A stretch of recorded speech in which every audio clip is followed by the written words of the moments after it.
வணக்கம். எல்லாரும் எப்படி இருக்கீங்க? இப்படி நான் எப்பவுமே கேட்க மாட்டேன். ஆனா, இப்ப கேட்கிறது மாரி இருக்கு. என்ன அப்படின்னா, எல்லாரும் டிவி பார்த்திருக்கீங்க, இல்ல இணையத்த பார்த்திருக்கீங்க அப்படின்னா, கொஞ்சம் குழப்பமாவே தான் இருப்பீங்க. ஏன் அப்படின்னா, டிவிய ஒரு சேனல்ல இருந்து அடுத்த சேனலுக்கு மாத்துனா, அப்படியே எதிரா இருக்கு. ஒரு செய்தி உண்மையான செய்தி அப்படின்னா, எல்லா செய்தியும் உண்மையா தானே இருக்கணும். ஆனா, சம்பந்தமே இல்லாம இருக்கு. எத சொல்றேன் அப்படின்னு தெரியும் உங்களுக்கு. எக்ஸிட் போல் அப்படின்னு சொல்லி ஒண்ண போடுறாங்க. இந்த எக்ஸிட் போல் அப்படின்னு ஒண்ண போட்ட உடனே, அவனும் டிவிய உத்து பார்க்குறான். ஒரு சில பேர் சைடுல போய் பார்க்குறான். ஒரு சிலரு கீழ இருந்து பார்க்குறான். எதுக்கு பார்க்குறான்னு தெரியல. ஒரு நேரம் சில்க் டான்ஸ் ஆடுனா தான் அது மாரி தியேட்டர்ல பார்த்து நம்ம பார்த்துருக்கோம். நெறைய ஆளுக்கு ஹார்ட் பீட் எகிறுது. "ஐய்யய்யோ! என்ன ஆச்சு? என்ன ஆச்சு? என்ன ஆச்சு?" அப்படின்னு. திடீர்னு பார்த்தீங்கன்னா, அந்த தாவேகா கட்சிக்கார பையன் ஒரு பையன் திடீர்னு பட்டாசு கட்டி சுத்திட்டே திரிறான். "என்னடா?" அப்படின்னு கேட்டா, "வெடிய போடு" அப்படிங்கிறான். "ஏன்டா வெடிய போடணும்?" அப்படின்னா, "தல ஜெயிச்சிருச்சு." சாரி பாத்து பேசுவீங்களா? நம்ம தலைவர் ஜெயிச்சுட்டாரு. தளபதி ஜெயிச்சுட்டாரு. "எப்படா 4ஆம் தேதிலடா இது வாக்குன்றாங்க." நீங்க வேற எக்ஸிட் போல் வெளியாயிருச்சு. உறுதி அப்படின்னு, "எவ்வளோடா நீங்க தொகுதி ஜெயிச்சிருக்கீங்க?" அப்படின்னு கேட்டேன். நான் அப்ப அவன்ட்ட அப்படித்தானே கேட்கணும். "நாங்க ஒரு 340 தொகுதி ஜெயிச்சிருப்போம்." அப்படின்னா. 340 தொகுதியா? எங்கடா இருக்கு? எல்லாம் தமிழ்நாட்டுல தான் இருக்கு.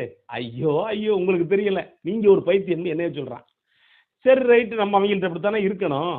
அப்புறம் கடை கடையா போய் அன்னைக்கு போய் உரக்கடையில போய் பட்டாசு கேட்டான். சரி தம்பி ரொம்ப தெளிவா தான் இருக்காரு. அப்படின்ட்டு நானும் கொஞ்சம் புரிஞ்சுக்கிட்டேன் அப்படின்னு வச்சுக்கங்களேன். இப்ப என்ன சூழ்நிலை இருக்கு அப்படின்னா, இப்ப எக்ஸிட் போல் அப்படின்னு ஒண்ணு. எக்ஸிட் போல் அப்படின்னா வேற ஒண்ணும் இல்ல. தேர்தலுக்கு பிந்திய கருத்து கணிப்பு. சரி அதுக்கு முன்னாடி ப்ரீ போல் அப்படின்னு ஒண்ணு இருக்கும். அது என்னன்னா தேர்தலுக்கு முன்னாடி ஆளுக்கு போடுறது. சரி இந்த கருத்து கணிப்பு எப்படிப்பட்டது? அப்படின்னு ஒரு கணக்கு இருக்குல்ல. இந்த கருத்து கணிப்பு அப்படிங்கிறது போவாங்க, அங்கங்க கேட்பாங்க. கேட்டுக்கிட்டு முன்னாடி எல்லாம் இந்த லயோலா கல்லூரி மாணவர்கள வச்சு கேட்பாங்க. இப்ப யாரும் கேட்கிறது மாதிரி நமக்கு தெரியல.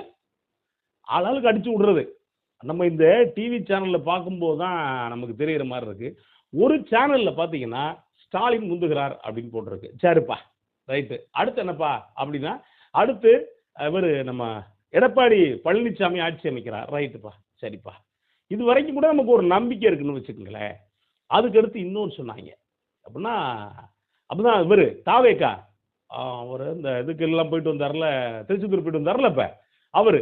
அவர் ஆட்சி அமைக்கிறாரு அப்படின்னா எனக்கு ஆடியே போச்சு. ஏன்னா, அவைங்க சொல்றதுலயும் கரெக்ட் தான். ஏன்னு கேளுங்களேன்.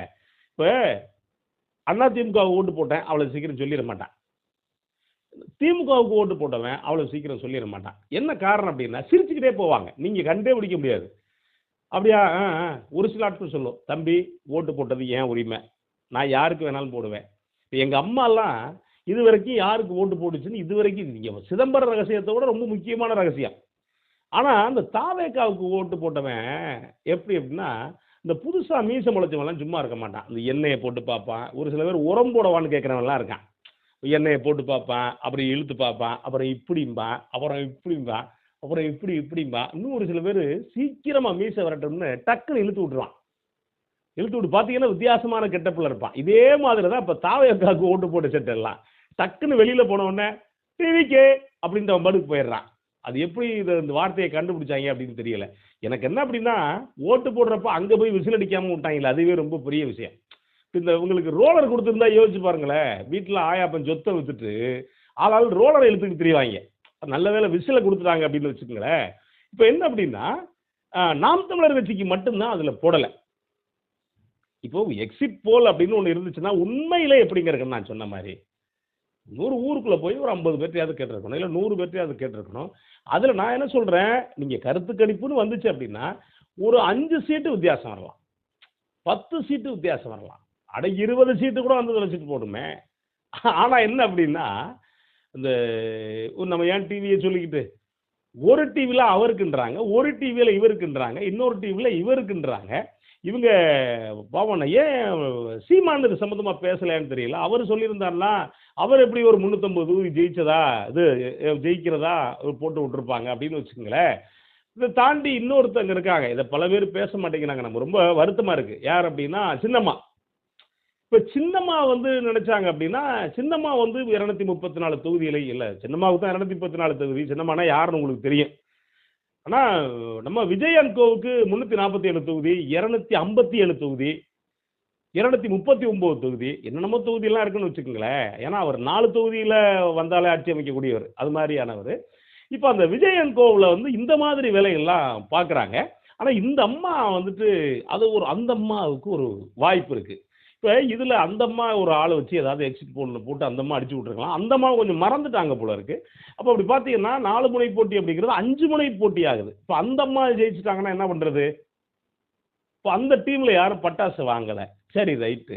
இப்ப நம்ம இன்னொன்னு கூட சொல்லுவோமே, ஏன் தேவையில்லாம இது பண்ணிக்கிட்டு, இப்போ இதுங்கெல்லாம் தாண்டி தமிழ்நாட்டுல ஒரு வித்தியாசமான இன்னொரு கூட்டணி இருக்குங்க. அது என்ன கூட்டணி? அப்படி நீங்க கேட்கலாம். நெறைய ஆட்கள் வந்துட்டு நம்ம ஒரு கணக்கு சொல்லுவோமே, இப்ப நம்ம அடிச்சு விட்டா யாரு கேட்க போறா? நம்மள அடிச்சு விட்டுருவோம். போயிட்டு போகுது.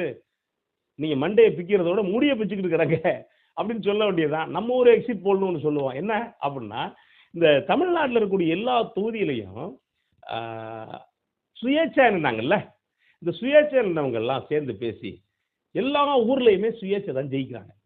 ஒரு பேச்சுக்கு சொல்லுவோம். 234 தொகுதிகளையும் தாவேகா கணக்குல பார்த்தா 345 தொகுதி. அட 543 வச்சுக்கோங்க. எல்லா தொகுதிகளையும் சுயேட்சை தான் ஜெயிக்கிறாங்க.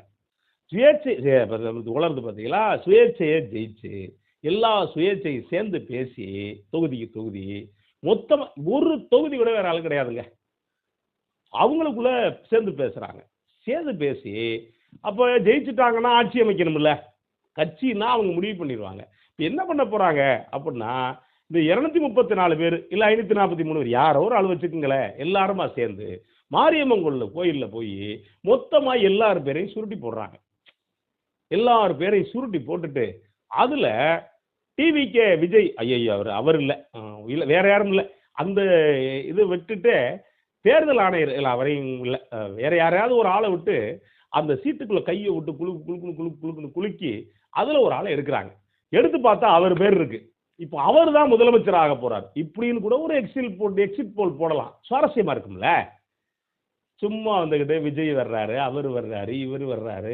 அப்ப அவங்களுக்கெல்லாம் ஒரு மரியாதை இருக்குல்ல. அவங்கெல்லாம் கஷ்டப்பட்டு தேர்தல்ல நின்றுருக்காங்க. தேர்தல்ல வந்து அவங்க பல பேர் பிரச்சாரம் பண்ணியிருக்காங்க. இதெல்லாம் இருக்கு இல்லையா? இதையெல்லாம் யோசிக்க வேண்டியிருக்குது. எக்ஸிட் போல் இதெல்லாம் விட்டது அப்படிங்கிறது ரொம்ப வருத்தமா இருக்கு. இது எக்ஸிட் போல் அப்படிங்கிறது நம்ம வேற ஒண்ணையும் நினைச்சுக்க வேண்டாம். அதாவது எனக்கு புடிச்சா அவர் ஜெயிப்பார் அப்படின்னு நான் அவரை அடிச்சு விடுவேன். உங்களுக்கு பிடிச்சா நீங்க இவர் ஜெயிப்பாருன்னு நீங்க அடிச்சு விடுவீங்க. இதெல்லாம் பார்த்தா நமக்கு என்ன இதாகும் அப்படின்னா, எப்பா அந்த சேனல்களே அப்படித்தான் போல இருக்குப்பா. இப்ப நான் என்ன உங்களுக்கு என்ன அவசரம்? இப்ப ஒரு முடிஞ்சு போச்சு. விடிஞ்சா 30 30 1 2 3 4 நாள் தான் நடுவுல இருக்கு. இதுக்குள்ள ஏன் வந்து ஆட்டோல கிடந்து ஏதோ அடிச்சது மாரி சடார் புடார் சடார் புடார்ன்னு அடிச்சு நிறைய பேர் பைத்தியமாயி இன்னும் ஒரு சில பேர் என்ன நினைக்கிறான்னா இது அரசாங்கம் தாண்டா வெளியிடுதுன்னு நினைக்கிறான். எப்ப அரசாங்கம் வெளியிடாதியா, இது யாரோ ஒரு கம்பெனி யாரோ பண்ணிட்டு போறான் அப்படின்னு சொன்னா கேட்க மாட்டேங்கிறாங்க. எப்போ அரசாங்கம் தாப்பா வெளியிடுது அப்படின்னு இப்போ பார்க்குறேன். ஏடிஎம்கே காரர் ஒரு ஆள் நாங்கள் தான் ஜெயிச்சிட்டோம்னா அவர் வேற வெடி ஐயா சாமி நல்லா இருப்ப பேசாம இரு, இப்போ விடிய கிடிய போடாதீங்க, தேர்தல் ஆணையம் தெரிஞ்சுன்னா சிக்கலாகி போயிடும் அப்படின்னு சொல்லி கொஞ்சம் அப்படி இப்படி பேசி ஒரு ஆளை அனுப்பிச்சு விட்டேன். ஆனால் டிவிக்கு ஆளுகளை நம்ம அப்படி எல்லாம் சொல்ல முடியாது. ஏன்னா அதெல்லாம் 344 தொகுதியில் ஜெயிக்கிற ஆளுங்க. 4 தொகுதியில் விஜய் ஜெயிச்சுட்டு அப்புறம் ஆட்சியை பிடிக்கிறாங்க. எப்படி வேணாலும் வரலாம்னு வச்சுக்கோங்களேன்.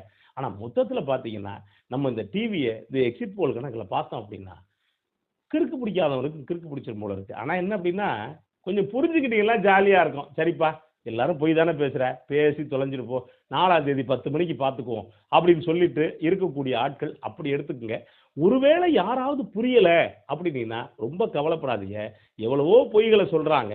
டிவி சீரியல் பார்த்துருக்குறோம்ல அதே மாதிரி நினச்சிக்கிட்டு அப்போ இது ஒரு சீரியல்ரா சாமி அப்படின்னு சொல்லிட்டு போங்க. ஏன்னா பல பேருக்கு வேலை இல்லை, பல பேருக்கு எதையாவது ஒன்று பேசி ஆகணும்.